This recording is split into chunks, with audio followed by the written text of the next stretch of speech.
আমাদের ধর্মে এমন দুটি মৌলিক দায়িত্ব আছে যা প্রত্যেক মানুষের উপর বর্তায়। একটি হলো আল্লাহর প্রতি আমাদের দায়িত্ব, এবং আরেকটি দায়িত্ব বা আরও কিছু দায়িত্ব হলো অন্য মানুষের প্রতি আমাদের দায়িত্ব। এর শুরুটা হয় আপনার নিজের পরিবার দিয়ে, আপনার পরিবারের বিভিন্ন সদস্যদের প্রতি, তার উপরে আপনার প্রতিবেশীর প্রতি, এবং তার উপরে বৃহত্তর মানবতার প্রতি। আসলে আল্লাহর প্রতি আমাদের করণীয় কি তা নিয়ে কথা বলা অনেক সহজ, কারণ আল্লাহর প্রতি আমাদের কর্তব্যগুলো খুবই স্পষ্ট, সরল, এবং আল্লাহ সর্বদা ন্যায়পরায়ণ ও সুবিচারক। তাই অন্তত এক পক্ষের থেকে অন্যায়ের কোনো সম্ভাবনা নেই, আর তিনি হলেন আল্লাহ। যখন তার কাছ থেকে কোনো প্রত্যাশা করা হয় তখন সেখানে কোনো জটিলতা, অস্পষ্টতা বা অস্বচ্ছতা থাকে না। তবে যখন আপনি মানুষের মধ্যকার সম্পর্ক নিয়ে কথা বলেন, যেমন ধরুন একজন নিয়োগকর্তা ও কর্মচারীর মধ্যে সম্পর্ক, বাবা মা ও সন্তানের মধ্যে সম্পর্ক, স্বামী স্ত্রী, ভাই বোন বা অন্য যে কোনো সম্পর্ক, যখন আপনি এই সম্পর্কগুলোর কোনোটি নিয়ে কথা বলেন তখন এক বা উভয় পক্ষের ভুল করার সম্ভাবনা থাকে। তো আপনি হয়তো আপনার অংশ পালন করছেন, আপনি আপনার দায়িত্ব পূরণ করছেন, কিন্তু অন্য পক্ষ তার অংশ পালন করছে না, সে তার দায়িত্ব পালন করছে না। যখন এমনটা ঘটে তখন এটা বলা খুবই সহজ যে সে তো তার দায়িত্ব পালন করে না, তাহলে আমি কেন আমারটা করব। সুতরাং আল্লাহর সাথে আমাদের যে সম্পর্ক তা মূলত খুবই মৌলিক, খুবই সহজ, খুবই সরল। আসলে ভুল করার একমাত্র সম্ভাবনা আমার দিক থেকেই থাকে, আর এই কারণেই আমরা তার সাথে আমাদের সম্পর্ক শুরু করেছি মানব ইতিহাসের প্রথম দোয়া দিয়ে, রব্বানা যালামনা আনফুসানা ওয়া ইল্লাম তাগফির লানা ওয়া তারহামনা লানাকুনান্না মিনাল খাসিরিন। হে আমাদের প্রভু, আমরা নিজেদের উপর জুলুম করেছি, যদি আপনি আমাদেরকে ক্ষমা না করেন এবং দয়া না করেন আমরা ক্ষতিগ্রস্তদের অন্তর্ভুক্ত হব। আল্লাহ ভুল করবেন এমন কোনো সম্ভাবনা নেই। ওয়ামা যালামুনা ওয়ালাকিন কানু আনফুসাহুম ইয়াযলিমুন। তারা আমার প্রতি জুলুম করেনি, বরং তারা নিজেদের উপরই জুলুম করেছিল। আর আল্লাহ আযজা ওয়া জাল্লা কখনোই মানুষের উপর জুলুম করেন না।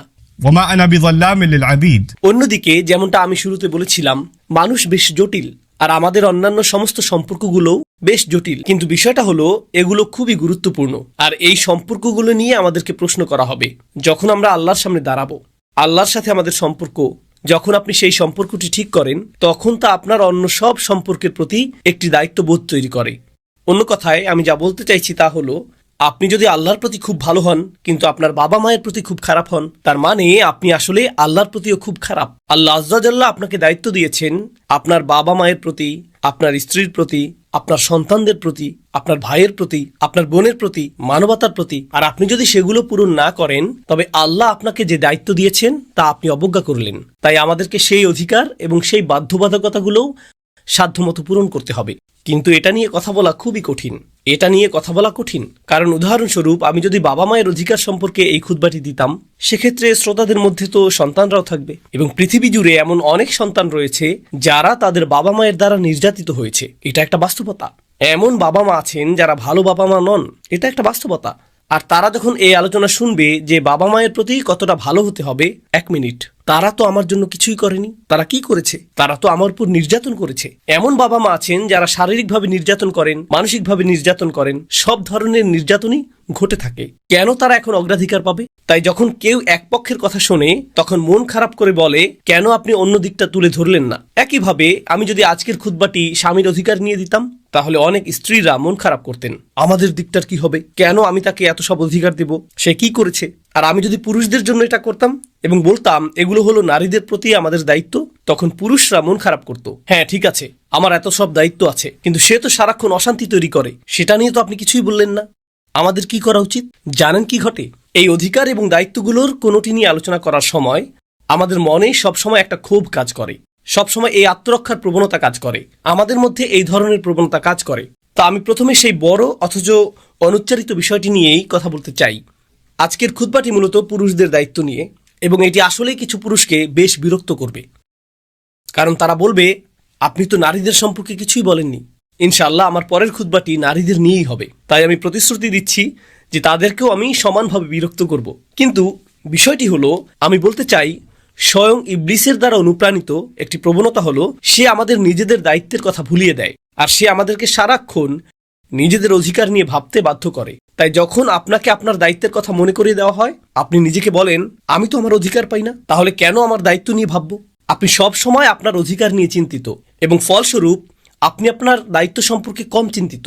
এই দুটি বিষয় একে অপরের সাথে সম্পর্কহীন। আমি জানি এটা কঠিন, আমি প্রথম স্বীকার করব যে এটা খুব কঠিন একটা কাজ, শুধুমাত্র নিজের দায়িত্বের কথা ভাবা এবং নিজের অধিকারের কথা না ভাবা। আপনার অধিকার আছে, কিন্তু আপনার অধিকার থাকার অর্থ এই নয় যে আপনি কেবল তখনই দায়িত্ব পালন করবেন যখন আপনার অধিকার পূরণ করা হবে। ব্যাপারটা এমন নয়। এগুলো দুটি পৃথক বিষয়, বিশেষত যখন ন্যায় বিচারের প্রসঙ্গ আসে, বিশেষত যখন আল্লাহর সামনে আমরা কিভাবে দাঁড়াবো সেই প্রসঙ্গ আসে। তো এখন আমি যা দিয়ে শুরু করতে চাই তা হলো একটি নির্দিষ্ট শব্দের সংজ্ঞা যা স্বামী ও স্ত্রীর মধ্যকার সম্পর্ককে সংজ্ঞায়িত করে। الرجال قوامون على النساء। সূরা নিসাতে আল্লাহ যে বাক্যাংশটি ব্যবহার করেছেন তা হলো পুরুষরা নারীদের উপর কওয়াম।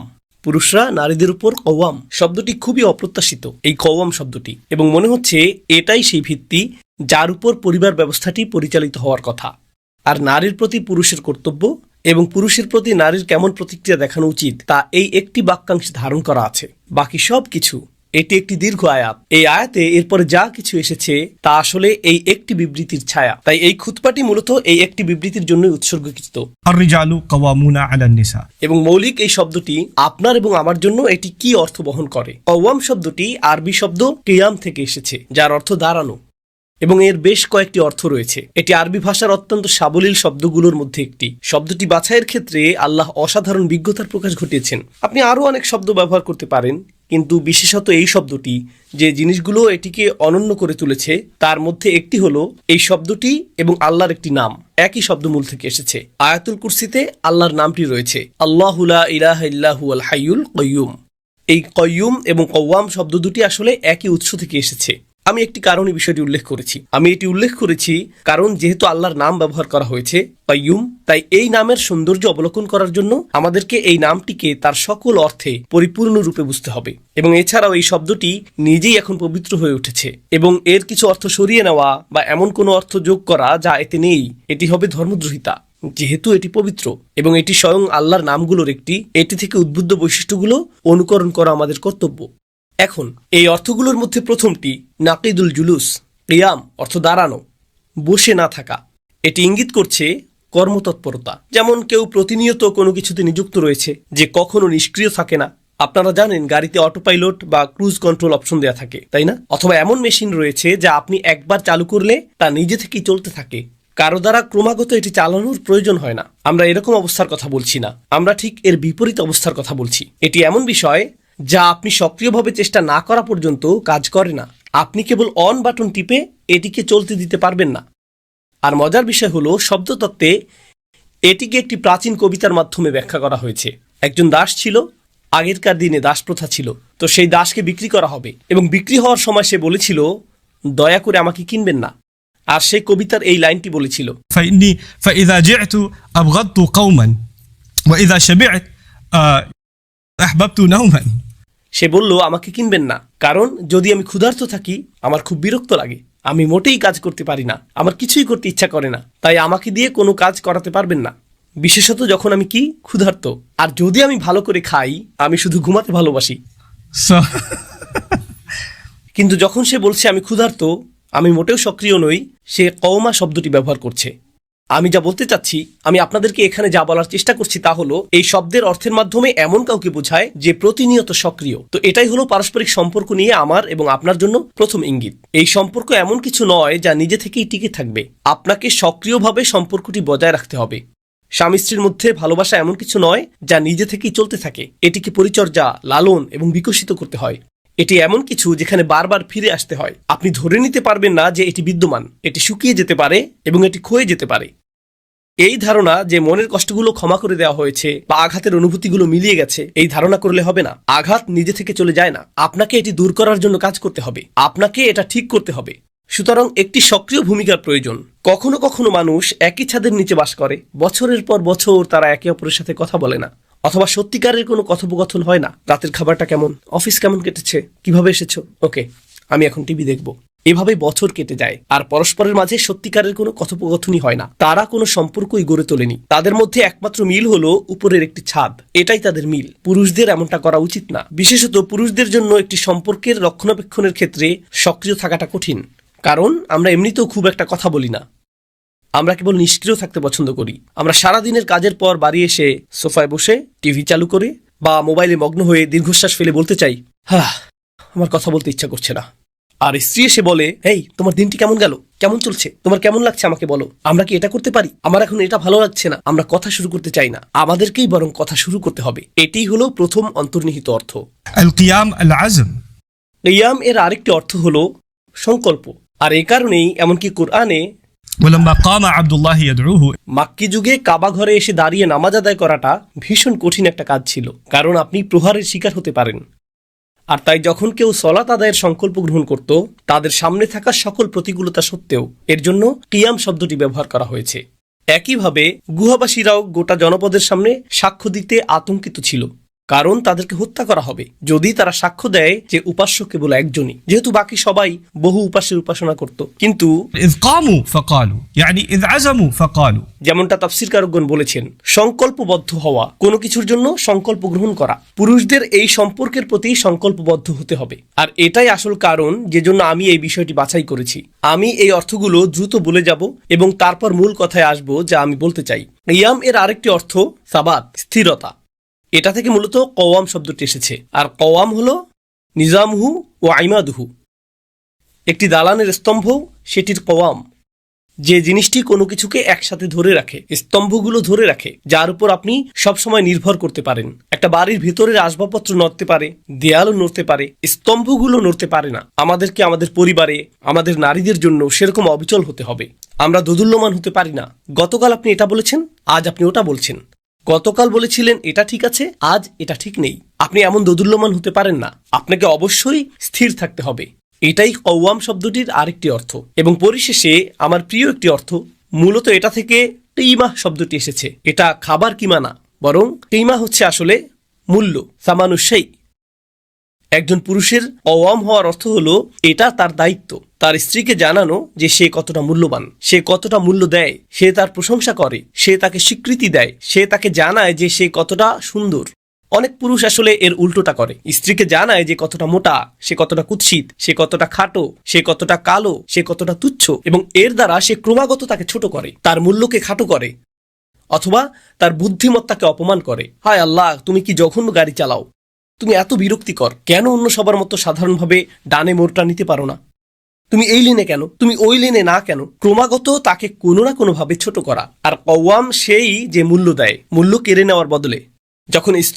যখন একজন নারী তার স্বামীর আশেপাশে থাকলে নিজেকে নির্বোধ মনে করে, যখন সে তার স্বামীর আশেপাশে থাকলে নিজেকে কুৎসিত মনে করে, যখন সে তার স্বামীর আশেপাশে থাকলে নিজেকে মূল্যহীন মনে করে, তাহলে সে তার জন্য আর কওয়াম হবে না। আমাদের সকলকে হতে হবে কওয়াম। এখন আমি এই সব কিছুকে একটি নির্দিষ্ট প্রেক্ষাপটে তুলে ধরতে চেয়েছিলাম, আর তা হলো আমরা ভালো স্বামী হওয়ার আগে। আর প্রসঙ্গত আয়াতটি শুধুমাত্র স্বামীদের নিয়ে নয়, এটা আলান নিসা। এটা আসলে এই ধরনের আচরণ আমাদের করা উচিত আমাদের মা, আমাদের বোন, আমাদের কন্যাদের প্রতিও। বিষয়টি আসলে ব্যাপক। আর তারপর দাম্পত্য সম্পর্কের ক্ষেত্রে এটিকে আরও নির্দিষ্টভাবে বলা হয়েছে। কিন্তু যে কারণে আমি এই বিষয়টি একটি খুতবা হিসেবে উত্থাপন করতে উৎসাহিত হয়েছি তা হলো, সম্প্রতি আমি বেশ কয়েকটি দেশ ভ্রমণ করেছি। যখন আমি ভ্রমণ করি, বিভিন্ন সম্প্রদায়ের সাথে কথা বলি। অতি সাম্প্রতিক ভ্রমণটি ছিল মার্কিন যুক্তরাষ্ট্র জুড়ে এবং ইউরোপের কিছু অংশে। একটি প্রোগ্রাম শেষ হওয়ার পরে আমি কয়েক ঘন্টা শুধু মানুষের সাথে কথা বলি। মানুষ আমার কাছে এসে বিভিন্ন ধরনের প্রশ্ন করে বা উদ্বেগের কথা জানায় বিপুলভাবে। যে মহিলারা আমার সাথে কথা বলতে এসেছিলেন তারা আমাকে বলেছিলেন যে কিভাবে তাদের স্বামীরা, তারা ভালো স্বামী, কিন্তু তারা তার শ্বশুরবাড়ির লোকদেরকে তার প্রতি অন্যায় করার সুযোগ দেয়। অন্য কথায়, তারা যৌথ পরিবারে বাস করে বা এ ধরনের কিছু, যেখানে স্ত্রী স্বামীর কাছে আছে কিন্তু তার বাবা মা ওর সাথে আছেন, আর বাবা মা স্ত্রীর প্রতি অত্যাচারী এবং তাকে এটা সহ্য করতে হয়। আর স্বামীটি বলে, আমি কিছুই করতে পারবো না, তারা আমার বাবা মা, তুমি আমাকে কি করতে বলো। তারা তোমাকে আজে বাজে কথা বলবে, কিন্তু তোমাকে ধৈর্য ধরতে হবে, কারণ আমি সব সময় আমার মায়ের পক্ষ নেব, আমি সব সময় আমার বাবার পক্ষ নেব।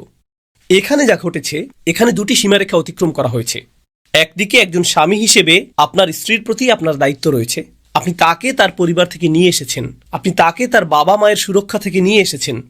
তার একজন ওয়ালি ছিল, তার একজন বাবা ছিল, আর তার দায়িত্ব ছিল এটা নিশ্চিত করা যে সে যেন সুখী, নিরাপদ থাকে, তাকে যেন অপমানিত বা লাঞ্ছিত করা না হয়, তাকে সব ধরনের নির্যাতন, শারীরিক, মানসিক, আধ্যাত্মিক সব ধরনের নির্যাতন থেকে রক্ষা করা, সেটা ছিল তার বাবার ভূমিকা। আর যখন আপনি সেই নিকাহনামায় স্বাক্ষর করলেন এবং যখন আপনি কবুল বলেছিলেন, তখন সেই সমস্ত দায়িত্ব আপনার কাছে স্থানান্তরিত হয়েছিল। আপনারও তাকে ততটাই সুরক্ষা দেওয়া উচিত বরং তার বাবার চেয়েও বেশি, কারণ তার সাথে আপনার সম্পর্ক আসলে আরও গভীর। সে এমনকি আপনার সন্তানদের মা। এখানে দায়িত্ব আরও বেশি। তাই আপনার উচিত ছিল তার চারপাশে একটি ঢালে পরিণত হওয়া। একই সময়ে আপনি একজন সন্তানও বটে। আপনার মায়ের কাছে একজন সন্তান, আপনার বাবার কাছে একজন সন্তান। আর এই ধর্ম আমাদের শেখায় যে আমরা আমাদের পিতামাতাকে উফ পর্যন্ত বলতে পারবো না। আপনি পিতামাতার সামনে মোটেও আপনার কণ্ঠস্বর উঁচু করতে পারবেন না। এখন আপনাকে দুই দিকের টান সহ্য করতে হচ্ছে। আপনার স্ত্রীর প্রতি রয়েছে বিশাল এই দায়িত্ববোধ, মিসাকান গলিজা। কুরআন একে বলছে একটি ভারী চুক্তি, একটি ভারী চুক্তিপত্র। বিয়ে কোনো হালকা জিনিস নয়। এবং অন্যদিকে আপনার পিতামাতার প্রতিও আপনার এই বিশাল দায়িত্ব রয়েছে। আর মাঝে মাঝে পরিস্থিতি আপনাকে বেছে নিতে বলে কার প্রতি আপনি বেশি ঝুঁকবেন। আপনার কাজ আসলে একটি সীমারেখা টানা এবং বলা যে আমি আমার স্ত্রীর জন্য এটা করব, এভাবেই আমি তার যত্ন নেব, আর এভাবেই আমি তাকে রক্ষা করব। এবং আপনার বাবা মাকে জানাতে হবে তুমি আমাকে যা খুশি বলতে পারো, তুমি আমাকে মারধর করো, তুমি আমাকে অভিশাপ দাও, আমি তোমার সন্তান, তুমি যা খুশি করো, সমস্যা নেই, আমি তা সহ্য করব, কিন্তু ওকে স্পর্শ করতে পারবে না। তুমি ওকে একটি কথাও বলতে পারবে না। সে তোমার নয়, সে তোমার দায়িত্ব নয়, এবং সে তোমার সন্তানও নয়। বিশেষ করে আমি যে সংস্কৃতি থেকে এসেছি, জানেন যখন মেয়েটির বিয়ে হয় তখন তারা কি বলে? তারা বলে সে তো আমাদের মেয়ের মতো, যেন আমাদের পরিবারে একটি নতুন কন্যা সন্তান এসেছে। যখন আপনি এই কথাগুলো শুনবেন তখন সাবধান, মেয়েরা পুরোপুরি সতর্ক থাকবেন। কারণ যখন তারা বলবে সে তো আমাদের মেয়ের মতো, বিপদ ঘনিয়ে আসছে। মাত্র কয়েক সপ্তাহ পরেই মন্তব্য করা শুরু হবে তুমি রান্না জানো না, বা তুমি রান্নায় লবণ বেশি দাও, বা তুমি অলস, বা তুমি অপরিচ্ছন্ন, এরকম কথা শুরু হয়ে যাবে। না না না না না, এই নারী এবং তার স্বামীর পরিবারের মধ্যে সম্পর্ক প্রথমে এবং সর্বাগ্রে পারস্পরিক শ্রদ্ধার সম্পর্ক। তার সাথে সম্মানের সাথে আচরণ করতে হবে এবং তার আচরণও সম্মানসূচক হতে হবে। যখন অধিকার এবং কর্তব্যের প্রশ্ন আসে, সে আপনার বাবা মায়ের কথা শুনতে কোনোভাবেই বাধ্য নয়। আমি দুঃখিত এজন্য যে আমি আপনার জন্য দুঃখ বোধ করছি। আপনি এতদিন ধরে এটা বিশ্বাস করেছেন, কিন্তু আপনার বাবা মায়ের কথা শোনার কোনো বাধ্যবাধকতাই আপনার স্ত্রীর নেই। আর আপনি যদি তাকে আপনার বাবা মায়ের কথা শুনতে এবং আপনার বাবা মায়ের সেবা করতে বাধ্য করেন, আপনি একটি অন্যায় কাজে লিপ্ত। আপনি এখানে অত্যাচারকারী। আপনি একজন কওয়াম নন। আপনি সেই কওয়াম নন যা আল্লাহ আশা করেন। আপনার উচিত ছিল তার যত্ন নেওয়া। আপনি পরিবারে কোনো চাকরানি নিয়ে আসেননি। আর তাকে আপনার এই লেকচার দেওয়া উচিত না যে তোমাকে ধৈর্য ধরতে হবে, তারা বড়, তারা যা খুশি বলতে পারে। না না না না না না। এমনকি যখন আমাদের পরিবারও ভুল কিছু করে, আল্লাহ আমাদেরকে ন্যায়ের পক্ষে দাঁড়ানোর আদেশ দিয়েছেন। এমনকি যদি তা ولو على أنفسكم أو الوالدين والأقربين। এমনকি যদি এর অর্থ হয় আপনার নিজের বিরুদ্ধে দাঁড়ানো, অর্থাৎ যদি আপনি ভুল কিছুও করে থাকেন, আপনাকে তা স্বীকার করতে হবে। আর যদি আপনার বাবা মাও ভুল কিছু করেন, আপনাকে ভালোবাসার সাথে, সম্মানের সাথে, মাথা নিচু করে, নম্র কণ্ঠে তবুও তাদেরকে বলতে হবে তুমি এটা করতে পারো না, তুমি এটা করতে পারো না, বাবা এটা ঠিক নয়, আমি এটা হতে দিব না। তুমি আমার বাবা, কিন্তু এই অধিকারগুলো আমি তোমাকে পদদলিত করতে দেব না। কারণ আল্লাহ তোমাকে জিজ্ঞেস করবেন না, আল্লাহ আমাকে জিজ্ঞেস করবেন আমি আমার স্ত্রীর উপর কওয়াম ছিলাম কিনা। আপনি যদি সেই ঢাল হতে না পারেন, তবে একজন স্বামী হিসেবে আল্লাহ আপনার কাছে যা প্রত্যাশা করেন আপনি তা লঙ্ঘন করছেন। এটা বোঝা অত্যন্ত জরুরি। আমাদের পরিস্থিতি এরকম। প্রসঙ্গক্রমে মানুষ যেহেতু আলোচনাটি শুনছে, যেমনটা আমি শুরুতেই বলেছিলাম, আমি একটি ডিসক্লেইমার দিয়েছিলাম, শ্বশুর বাড়ির আত্মীয়রা থাকে, কিন্তু জানেন এমন স্ত্রীও আছে যারা শ্বশুর শাশুড়ির প্রতি অত্যাচারী। আপনি তো মেয়েদের সম্পর্কে খুতবা দেননি, আপনি শুধু খুতবা দিয়েছেন আমরা কতটা খারাপ। কিন্তু তাদের কি বলবেন? তারাও জুতা ছুঁড়ে মারে এবং অস্বাভাবিক আচরণ করে। তাদেরকেও বলুন, আমি বলবো। কিন্তু আমি একটি খুতবায় একটি বিষয়ে কেবল কথা বলতে পারি। একটি খুতবায় একটি, সেটাও আসছে। আর প্রসঙ্গক্রমে একটি মন্দ অন্য মন্দকে ন্যায্যতা দেয় না, এবং একটি মন্দ তারা তো এটা করে। এটা এই ন্যায্যতা প্রদান করে না যে অন্য যে ভুলটি ঘটছে তা থেকে আপনি পার পেয়ে যাবেন। আপনাকে এবং আমাকে আমাদের নিজেদের পরিবারে খতিয়ে দেখতে হবে কি ঘটছে। এই ধরনের অন্যায় কি আসলেই ঘটছে? কারণ যদি তা ঘটে তাহলে আল্লাহ জবাবদিহি চাইবেন। রাসূল সাল্লাল্লাহু আলাইহি সাল্লাম বলেছেন, খয়রুকুম লিআহলিহি, তোমাদের মধ্যে সর্বোত্তম তারাই যারা তাদের পরিবারের কাছে সর্বোত্তম। এই শেষ অংশটি যা আমি আপনাদের সাথে শেয়ার করতে চেয়েছিলাম, দয়া করে মনোযোগ দিয়ে শুনুন। 3 ধরনের নির্যাতনের কথা আমি তুলে ধরতে চাই। 3 ধরনের নির্যাতন। এর মধ্যে প্রথমটি হলো সবচেয়ে খারাপ, আর তা হলো শারীরিক নির্যাতন। সেটা আসলেই প্রশ্নের ঊর্ধ্বে। রাসূল সাল্লাল্লাহু আলাইহি সাল্লাম সরাসরি বলেছেন, لا تضربوا إماء الله. আল্লাহর দাসীদের আঘাত করো না। সরাসরি বলেছেন আল্লাহর দাসীদের আঘাত করো না। আল্লাহ রাসূল বলতে পারতেন লা তাদরিবুন নিসা, নারীদের আঘাত করো না, তাই না? নারীদের আঘাত করো না, কারণ আল্লাহর দাসীরা আসলে নারী। কিন্তু এই শব্দগুলোর শক্তিমত্তা হলো যখন আপনি তাদেরকে আল্লাহর দাসী বলেন তখন মৌলিকভাবে তারা কার সাথে সম্পর্কিত? তাদের মালিককে, আল্লাহ। যখন আপনি অন্য কারো সম্পত্তি নষ্ট করেন, যেমন আপনি যদি আমার গাড়িটি ধ্বংস করেন, আপনি আমার গাড়িকে আঘাত করেননি। আপনি কাকে আঘাত করেছেন? আপনি আমাকে আঘাত করেছেন। যদি আপনি আমার সন্তানের ক্ষতি করেন, আপনি শুধু আমার সন্তানকে বিরক্ত বা আঘাত করেননি, আপনি কাকে আঘাত করেছেন? আমাকে। আমি এর প্রতিশোধ নেব। যদি তারা আল্লাহর সম্পত্তি হয় আর আপনি তাদেরকে আঘাত করেন, কে এর প্রতিশোধ নেবেন? আল্লাহ। لا تضربوا إماء الله. সাবধান, তারা আল্লাহর সম্পত্তি। রাসূল এটাই বলেছেন সাল্লাল্লাহু আলাইহি সাল্লাম। তাই শারীরিক নির্যাতন একেবারেই প্রশ্নাতীত, এটা একেবারেই প্রশ্নের অতীত। আর যে কেউ এর বিপক্ষে যুক্তি দিতে চান, আমি জুমার পরে এখানে থাকব, আমি আপনার সাথে এই বিষয়ে কথা বলবো। দ্বিতীয় ধরনের নির্যাতন হলো মানসিক। আর মানসিক নির্যাতন মৌখিকও হতে পারে। হতে পারে স্বামী যখন বাসায় না থাকে, শাশুড়ি এসে বলে রাখছি তুমি এখানে 2 দিনের মেহমান, আমি যখন খুশি তোমাকে তাড়িয়ে দিতে পারি, এটা আমার ছেলে। আর স্বামী যখন বাসায় থাকে তখন তোমার শরীরটা কেমন, তুমি কত মিষ্টি। মেয়েটি তখন অবাক হয়ে যায়। যখন স্বামী আশেপাশে থাকে না, তারা শয়তানে পরিণত হয়, আর যখন সে কাছে থাকে তারা ফেরেশতা হয়ে যায়। তাই যখন আমি আমার স্বামীকে বলি যে তারা এরকম, সে বলে কি বলছো এসব, তারা তো খুবই ভালো, তোমারই মাথা খারাপ। আর এটা এক ধরনের মানসিক নির্যাতন।